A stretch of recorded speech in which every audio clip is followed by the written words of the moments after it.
Hi friends, M के all न्यूजमध्ये आपलं स्वागत आहे। तुम्ही बघत आहे एम के ऑल न्यूज। तर मित्रांनो, मेगा भरतीची जाहिरात प्रसिद्ध होतच आहे मित्रांनो। रोज कंटिन्यू काय तर काय जाहिरात होतच आहे। तर वनरक्षकची भरती मागील व्हिडिओमध्ये सांगितलं होतं तुम्हाला 900 पद निघाले। तर मित्रांनो, या व्हिडिओमध्ये शारीरिक परीक्षाची तपशील सांगणार आहे, तसेच वयोमर्यादा आणि शैक्षणिक पात्रता।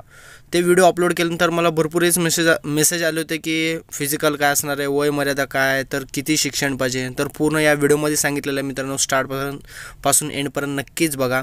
तर शैक्षणिक पात्रता बघा मित्रांनो, उच्च माध्यमिक परीक्षा इयत्ता 12वी विज्ञान किंवा गणित किंवा भूगोल किंवा अर्थशास्त्र या विषयासह 12वी उत्तीर्ण असायला पाहिजे। कुठलाही एक विषय असायला पाहिजे, त्यात विज्ञान तर असायला पाहिजे, गणित तर असायला पाहिजे, भूगोल तर असायला पाहिजे किंवा अर्थशास्त्र तर असायला पाहिजे। या कुठल्या तरी एक विषयाबरोबर 12वी पास पाहिजे मित्रांनो। ते अत्यंत महत्त्वाचे आहे। एक कुठलाही विषय सोडून तुम्ही नसेल तर तुम्हाला फॉर्म भरता येणार नाही आहे मित्रांनो, एवढं लक्षात ठेवा। ओके, विज्ञान, गणित, भूगोल, अर्थशास्त्र यापैकी कुठला तरी एक विषय आपल्या 12वीमध्ये पाहिजे। तर शैक्षणिक पात्रता हे झालं। तर वनरक्षक भरतीसाठी वयोमर्यादा 18 ते 25 असायला पाहिजे मित्रांनो। जास्तीत जास्त 25 आहे आणि बाकी कास्ट वाईज त्यांना सूट देण्यात आलेलं आहे। ते सूटचं मी तुम्हाला नंतरनं सांगणार आहे। तर शारीरिक परीक्षा तपशील बघा मित्रांनो, म्हणजे ज्यात आपण उंची, हाईट, ओके, तर चेस्ट ते बघूया, नंतरनं तुम्हाला रनिंगचं सांगतो। तर उमेदवार शारीरिक पात्रता बघा मित्रांनो, पुरुष आणि स्त्री।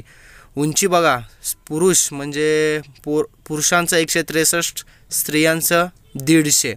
तर पुरुषांना छाती फुगून म्हणजे नॉर्मल 79 असायला पाहिजे आणि 5 सेंटीमीटर फुगून 84 असायला पाहिजे।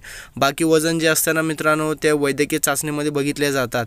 ओके, तर अनुसूचित जमातीसाठी उमेदवारांसाठी पण वेगळं असणार, त्यांना थोडं सूट देण्यात आलेलं आहे। उंचीमध्ये 152.5 पुरुषांसाठी, स्त्रियांसाठी 145 आणि छातीचं बघा नॉर्मलच आहे, म्हणजे ओपन सर्व कास्टनं कसं आहे त्याचप्रमाणे अनुसूचित जमातीसाठी पण तेच चेस्ट आहे। ओके, तर फक्त पुरुषांसाठी आहे।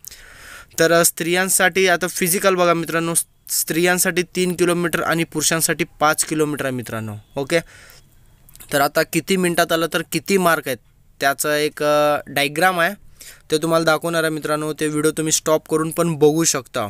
ओके, तर स्त्रियांसाठी 3 किलोमीटर आहे मित्रांनो आणि पुरुषांसाठी 5 किलोमीटर आहे। तर पुरुषांसाठी बघू शकता तुम्ही 5 किलोमीटर।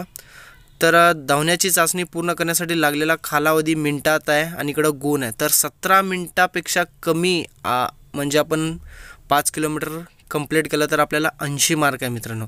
17 मिनिटपेक्षा जास्त परंतु 18 मिनिटपेक्षा कमी म्हणजे 70 आहे। तुम्ही पूर्ण चार्ट बघू शकता मित्रांनो, एकदम एंड बघा। 30 मिनिटांमध्ये 5 किलोमीटर धावू न शकणारा पुरुष उमेदवार भरती प्रक्रियेतून बाद होईल मित्रांनो। ओके, लक्षात आलं ना। तर पुरुषांचं आहे म्हणजे टायमिंग तर भरपूर कमी आहे। तर महिलांचं बघू शकता तुम्ही 12 मिनिट किंवा त्यापेक्षा कमी, त्यांना 80 मार्क आहे। ओके, तर बाकीचा डायग्राम पूर्ण बघू शकता तुम्ही, व्हिडिओ स्टॉप करा, याच्यात भरपूर कन्फ्यूज होतं मित्रांनो।